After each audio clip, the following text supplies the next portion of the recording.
So this morning I wanted to share some thoughts. Um, and at the end, I want to do a little bit of community housekeeping as far as like something I said. But I've been reading William James for quite a while now, varieties of religious experience.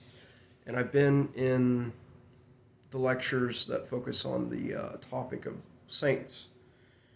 And 2 nights ago, I read something that really tied in nicely with some other things that I've been hearing. There's this channel, Stephen's Sainted View, which I was not familiar with until I saw his video where he proposes that the flotilla use the saints as a means of navigating rather than just kind of looking at the water. Let's do a little celestial navigation. I really like that concept, and I find some convergence with what I'm reading in William James, as well as I made another video on my idea of mutable fate. And the basic idea there is that we're kind of confined to a space by a membrane. It's like a wall with no doors, but very subtle ways through. And so we're largely determined and we repeat patterns. When I was a kid, my pastor would talk about being stuck in the rubber room, which is, you're just stuck in these patterns and you loop over and over and over and just kind of stagnate.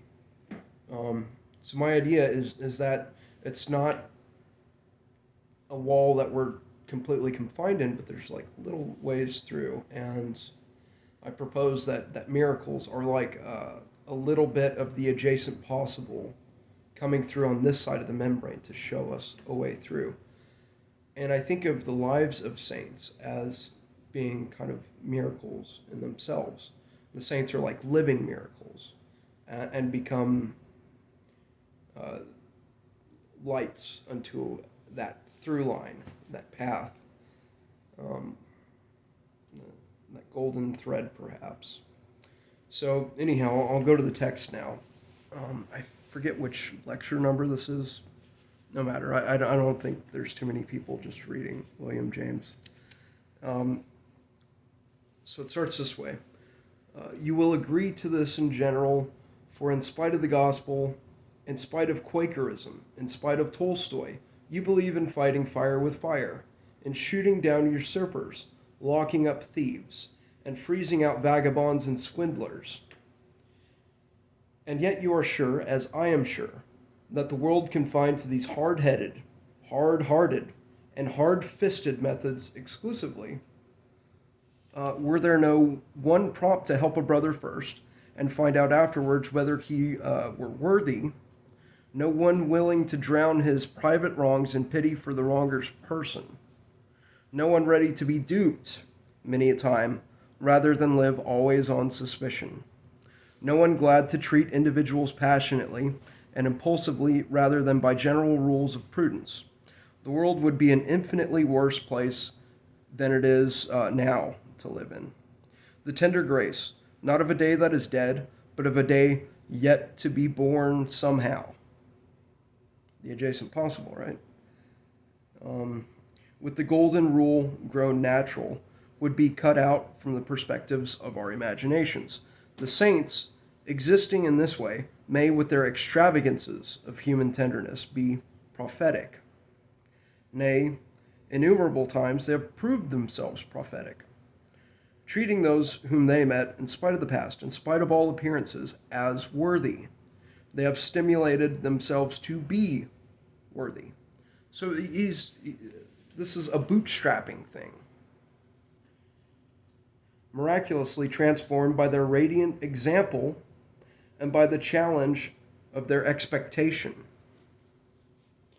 From this point of view, we admit the human charity which we find in all saints, and the great excess of it which we find in some saints to be a genuinely creative social force, tending to make real a degree of virtue which it alone is ready to assume as possible.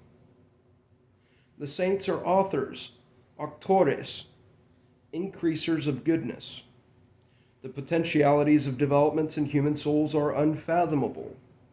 So many who seemed irretrievably hardened have in point of fact been softened, converted, regenerated, in ways that amaze the subjects even more than they surprise the spectators, and that we never can be sure in advance of any man that his salvation, by the way of love, is hopeless. We have no right to speak of human crocodiles and boa constrictors as of fixedly incurable beings. We know not the complexities of personality, the smoldering emotional fires, the other facets of the character polyhedron, the resources of the subliminal region. St. Paul long ago made our ancestors familiar with the idea that every soul is virtually sacred. There you go, there's some branding, Grizz. Virtually sacred. That might be good. Since Christ died for us, all without exception, St. Paul said, we must despair of no one. This belief in the essential sacredness of everyone expresses itself today in all sorts of humane customs and reformatory institutions, and in a growing aversion to the death penalty and to brutality and punishment. The saints, with their extravagance of human tenderness, are the great torchbearers of this belief, the tip of the wedge, the cleavers of the darkness.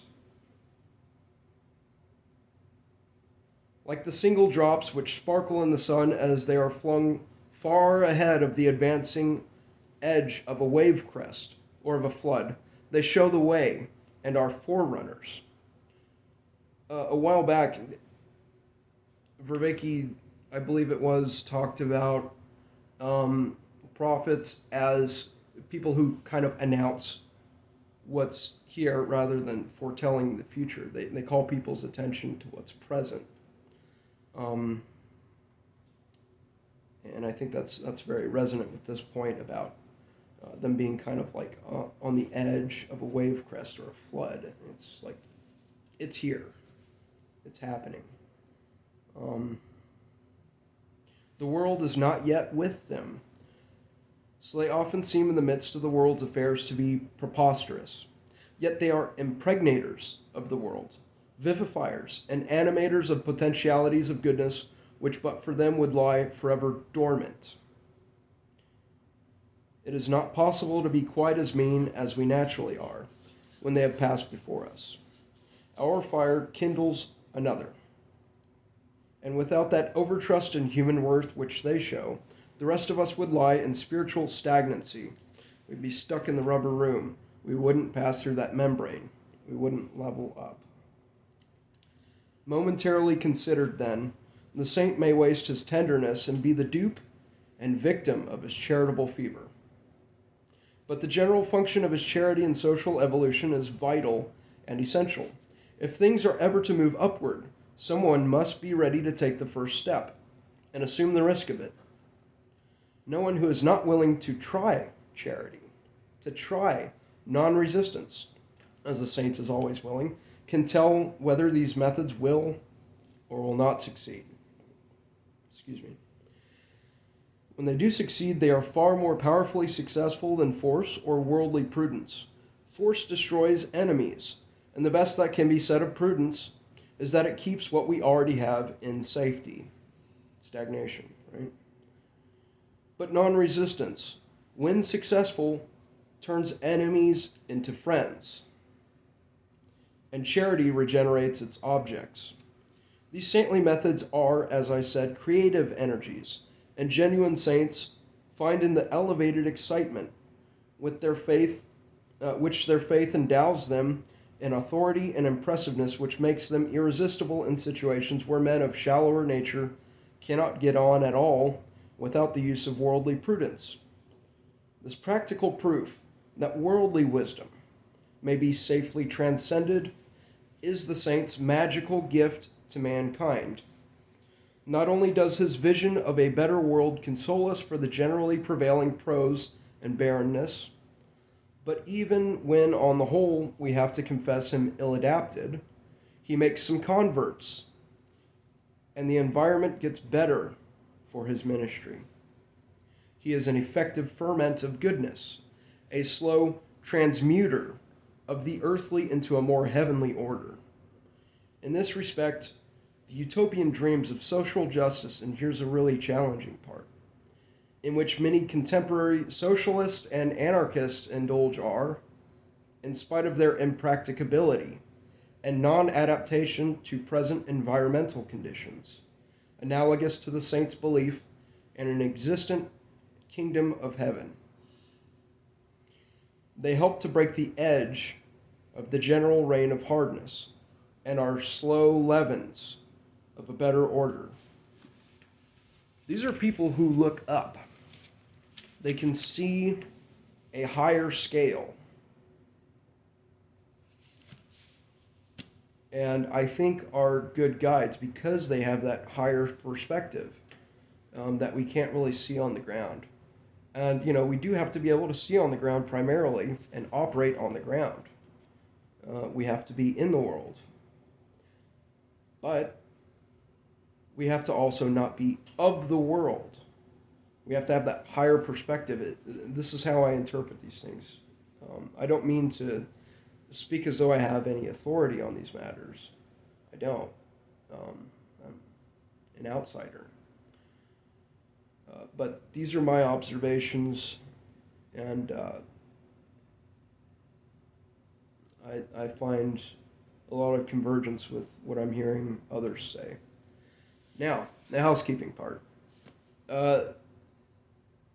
When I read The Great Divorce, through the whole procession of characters who came up from the abyss, and it's like, okay, here's this person's particular vice, kind of, here's an avatar of this vice. I'd read it and I'd go, oh my God, that's me. And then I'd read another one and go, wait, no, maybe I'm more like this other one. And then I'd read another one and go, oh man, that's tough to read because I see myself in it. And through all these different characters, I had the experience of seeing myself in them. Now, if you recall the grumbler, it's like, why is this person condemned to hell? They're just a grumbler. And the point was brought forward, are they a grumbler or have they become just a grumble? So I think that's helpful for not, being like, oh my God, that's me. Absolutely. It's like, okay, that's all of us to some degree at some times. So I'm not casting shade on anybody with any of this. It's just an exploration. And this might I'll leave a seed for a future conversation here, maybe around the conviction of the Holy Spirit. Is that what's going on here when we read these things and see ourselves in it? How is the conviction of the Holy Spirit different from this? I hope the audio was a little better than this time. I used this Bluetooth headset, which kind of makes me look like a dweeb, but better audio is better audio. Thank you, everybody. Have a good day.